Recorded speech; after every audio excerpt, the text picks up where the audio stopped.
So I have decided to go for a BPO job, start earning for myself, because I don't want to rely on my parents for money. So again, the credit goes to my husband. I applied around 150 plus jobs in Naukri and LinkedIn, and everywhere I got rejected. I have never shared with my friends or family that I am working in BPO job. Many of the marriage proposal was rejected just because the girl is working in BPO, visualization, forecasting, everything is related to data. So then I realized that this is the field I can do something. You know what? When I was recording this podcast, our guest speaker revealed a shocking truth. So after completing her engineering, she wanted to prepare for the government exams, and in parallel she wanted to support her family financially as well. And that was the reason she started working in call center. But unfortunately, the society around her was so judgmental and they could not accept it. And you won't believe that multiple marriage proposals of her got rejected because she was working in call center. I mean, what kind of society that is. But at the end, destiny had different plans for her, and after working in call center for 4 years,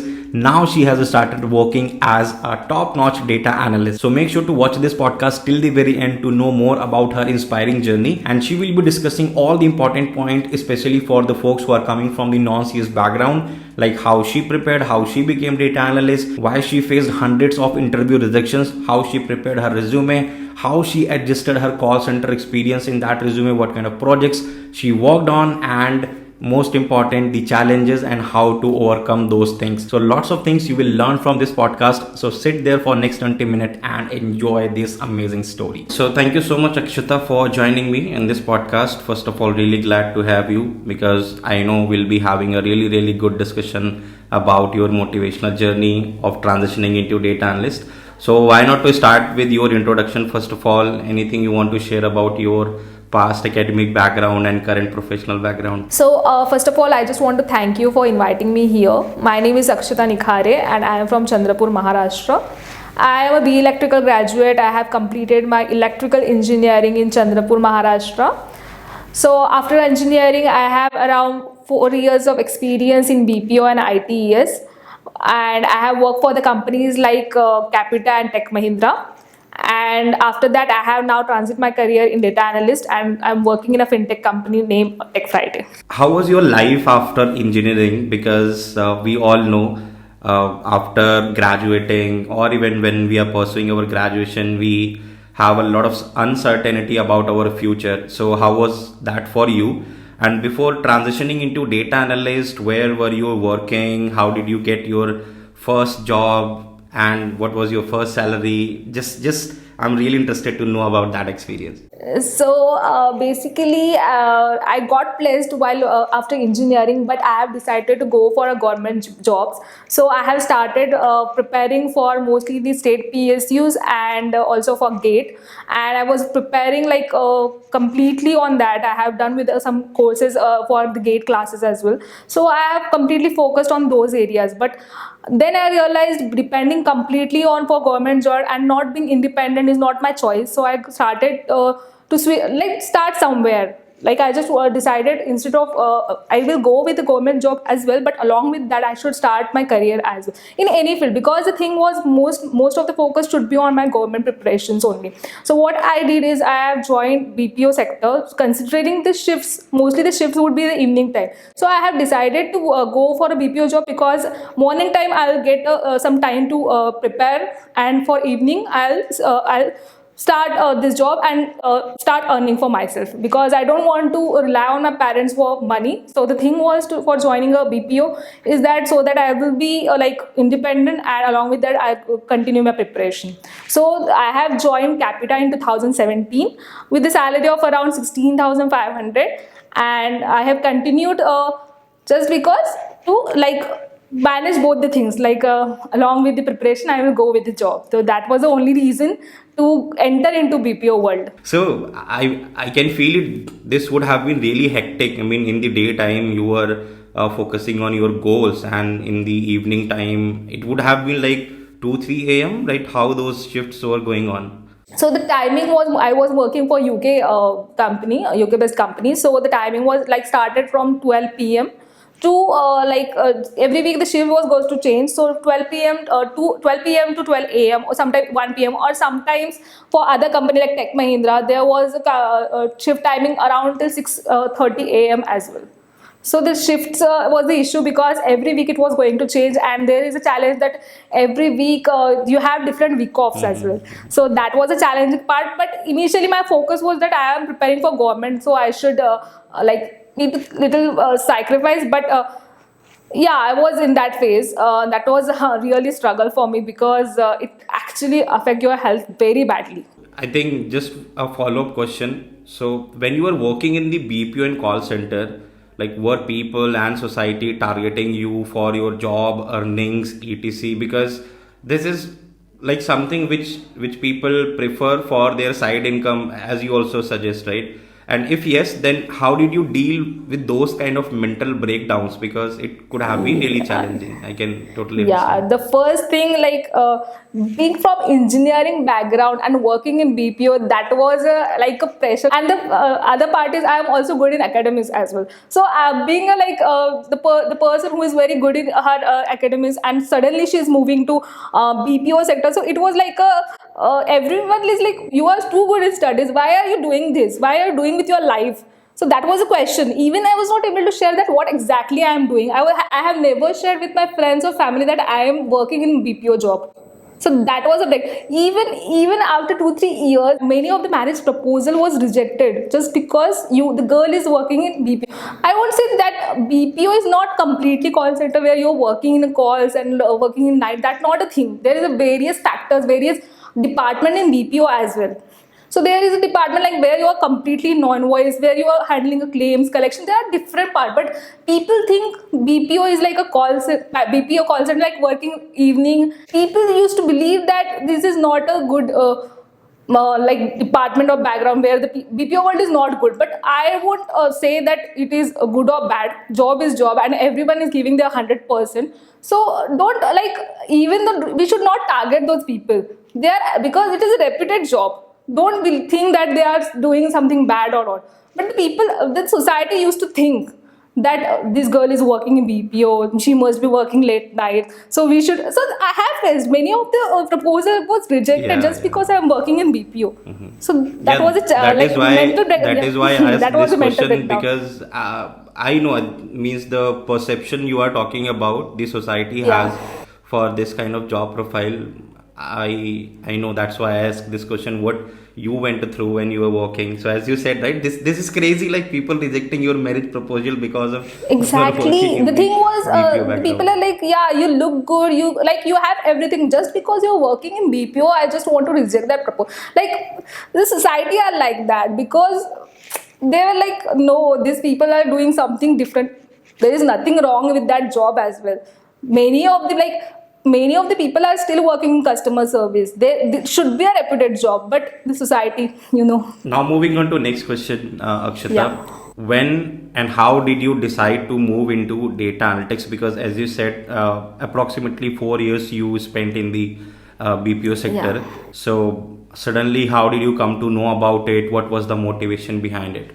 So the motivation is like while working in BPO, there was a lot of things which we are related to data, but I haven't think about it. It is related to data science as well. During COVID, so when I had to quit my previous job when I was promoted and was managing a team where I was a proper team leader for an entire team where I'm taking care of entire team, and suddenly after COVID, like during COVID, I had to quit my job because there was no job security, because suddenly they want me to work in that particular location, but I was not able to continue, and they haven't offered me work from home. So, and at that time many of my friends were in IT. They are having proper like I can say, I have mentioned before that they are having every week offs, then holidays, then work from home. There are the very various a lot of factors. Even though like when you compare your salary as well, they are earning 5, 5, 6, 6. Like they are earning a lot, and they are having a work-life balance. And here in BPO, I'm literally spoiling my health and everything. I'm not even earning. So then I realized those are also from engineering background. I am also from engineering back, or any say like I can say like in data science anyone can switch your career, like you are from non-IT background, non-tech background, they also can switch it. So then I realized I should also start, right? So then that makes me motivated that I should also start. Then but I was not aware like how to start. I was even not even aware about the field like data science. So initially I was aware that I can do something in IT, but what I am going to do, that was not I am aware about. So when after, like before my marriage, my spouse literally told me that these are the fields where like what exactly IT job descriptions are, what are the job fields in IT. When I got a clarification, then I realized yes, this is the data science or data analyst is the part where I can relate, because while working in BPO, there is a huge data which we are actually monitoring, and based on that making a visualization, forecasting, everything is related to data. So then I realized that this is the field I can do something, and this is the field I am actually interested about, because in engineering as well, there also we have worked upon such kind of data, so which makes me motivated. And then I have decided to start my career in data science or data analytics. Basically, your spouse helped you to give that direction. Yeah, I think yeah. I think world need and world deserve these kind of partners who can help you along with Obviously, them. yeah. I truly believe everyone needs that partner, because there should be someone who motivates you or who should support you. Then only you get a path to start your career. So I'm very lucky to have a partner like him. So how did you acquire the data analyst related skill sets? Because earlier you were confused which job profile is good for you. But once you figured out that, hey, I can become the data analyst, what kind of skill sets did you acquire step by step? How you worked on them? So how that preparation went on for you? So again, the credit goes to my husband. So he only suggested me about the Odin School, that this is a platform where you can learn all the required skills. Along with that, they are also helping you for placement. And he only just checked all the curriculum, syllabus, and everything that what they are providing to me. So then we have decided to join Odin School, which was around 6 months of boot camp, and along with that they were providing us placements. So initially after joining Odin School, even they have offered us EMI payment, so which actually helped us to like pay on like every month. So instead of giving a lot of money, they have helped us with the EMI as well. So initially talking about their curriculum, first of all they have start with SQL, which they have covered entire syllabus of SQL. After that they have covered Python, and after completing SQL and Python, we have completed a capstone project on those two skills. Later they have covered PySpark, Power BI, machine learning, then Snowflake. So all the required skills which is initially required to get an entry job in data science, like whether you have applying for data engineer, data analyst, or anything. So those skills were covered in Odin School. So once you are done with this course, you have to complete around 2 to 3 projects based on those skills, and right after the projects they'll start your placements, which actually helped me to get a job in that company. That was a clear roadmap that how they're going to start you from right from the scratch to the level like machine learning. What kind of challenges did you face while applying for the job and during interviews itself? Because your background was not related to that. So I'm assuming interviewers, recruiters would have pointed it out, and like how you will be able to survive in this job. Those kind of questions could have come up. So how it went for you? So basically when you are from like non-IT background, for me, I am not from CS or IT field, first thing. Second, I have a like 5 years in BPO, like 4 years in BPO sector, so you won't be considered as a fresher anymore. So the two challenges that I was facing, like companies were rejecting me. Even the Odin School have shown me that 12 to 13 companies have rejected my resume. Even apart from Odin School, I have applied around 150 plus jobs in Naukri and LinkedIn, and everywhere I got rejected. So the thing was, most of the companies need either a fresher or from the person who is already in IT background or from a 𝗖𝗓𝗶 background. So none of the things I have previously. So that was the biggest channel I have faced. But thanks to Odin School again, who have there are a lot of companies who are also looking for the genuine people who can work in their field. All they need are talented people who can work as a data analyst. So thanks to Odin School, who have given me the opportunity to the company like this. Did you mention your call center experience in your resume as well? If yes, then why should we do that? And if not, then how should we adjust our resume according to the current skill sets we have? Because this is again common question I get, like, sir, we have previous background like this. Should we mention past experience into this resume? Because now I'm applying for data analyst or data science, data engineer. So what's your thought on that part? So I believe that we should mention your previous experience, because that is also the genuine experience you have worked for that company. And as I told before, BPO job is not a bad job, because you are actually working in a corporate world. So the work culture, the interpersonal skill, everything is you having, and that the only difference would be you are working for earlier in an operational part, now you are working in technical field. So that is the only difference. Rest whatever the skills you have learned from previous company, you can show them. Why not? There is no difference. Like, why to hide when you have genuinely work for any company? So I believe, which I have also mentioned, the only things during interviews, all you have to just relate that what makes me to change my career in data analyst. So rest you can relate. The only thing is, never hide. You have done any particular job, mention in your resume, because in every field you are going to experience something.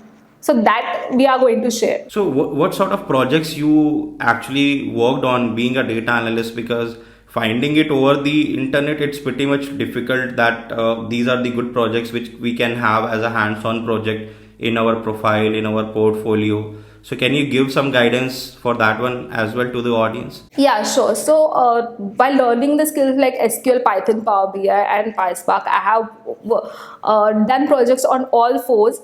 So once I learned SQL, I have completed one project where I had a data of a telephonic company.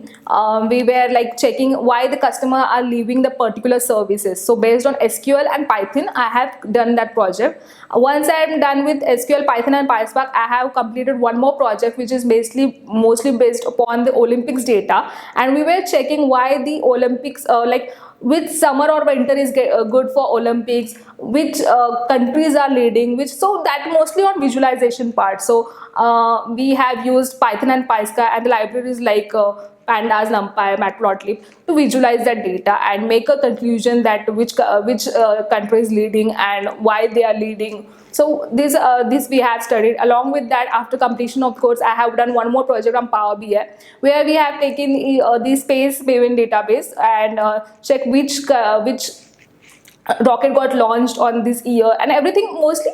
So my suggestion for the project is like, get the data and think by your own what you can do on that or through that data, and what visualization you can make. Okay. So that was the thing I did. Can you summarize the interview part as well? Because lots of people will be interested that what would be asked in the interviews, what would be the focus areas of the interviewers, and like how we should actually prepare for it. So if you can help the audience for that part. So mostly when you are entering in a data analyst or a data science job, mostly as a fresher, they will mostly focus on the basic subjects. So I would suggest to go with the SQL, because SQL is a basic, and in any field, like mostly in data science, you have to be very strong with the SQL, and right after that you have to be good enough in Python. And once you are done with both these two subjects, then you have to jump with any visualization tool like Power BI, Tableau. So these are the main question areas on these three skills. And along with that, they mostly also check your logical and thinking as well, because how you are answering the questions, like how's your aptitude or logical thinking is, that areas also get focused. So my feedback on my interviews which I have done is like, keep your basic strongs, make your foundation strong. Like SQL, Python is a very important to crack the interview. Let's say we are making switch from this kind of background to data field. So after making this kind of career switch, how much salary on an average we can expect as a data analyst? And as you also mentioned, you had a 4 years in the BPO sector, so you will not be treated as a fresher. So how will that be? Yeah, so the first thing, they won't treat you as a fresher if you are, even though having a non-tech experience. Definitely your salary would be double of that non-tech or non-IT background. And the average data analyst salary which everyone is getting as a fresher is from 7 lakhs and upwards. So it's based on you, how you crack the interview and how you are offering that. It's completely up to you. Yep. So the basic you will get is up to 7. Really decent start as well. I know people are making 20 lakhs, 25 lakhs more than as well, right? There is no upper limit, but when you think about good start, good kick start, I think these are the very good numbers, because I remember my days, it was very less. So we are in a definitely very even good state. My experience is same. I have started from around 3 lakhs or like 2.45 lakhs, and compared to that, my salary is almost double now. So it's definitely a good start as well, and definitely when it comes to a salary perspective, it's a decent start. And I think this is wonderful, Akshata. You had a really good experience. You gave a really good insights as well, and especially talking about those points which you raised, which you faced from the society, and that everybody should know about it. You should respect your job, whatever you are doing, and just be hungry for the new opportunities and whatever you want to do in the future. So thank you so much, Akshata, for joining us and giving this wonderful insight about your experience and how someone can turn out to be a really good data analyst. So thank you so much. Thank you so much once again. So that's what I had in this super amazing podcast, and I'm pretty sure you would have enjoyed every single piece of this podcast. If yes, you find it informative, you find it inspiring, then make sure to hit the like button. And if you're new to the channel, then make sure to smash the subscribe button and press the notification icon. And if you also have such kind of similar experience, then feel free to put it in the comment section. I'm waiting for it. So I'll see you guys in the next week with another amazing podcast. Till then, just keep exploring data.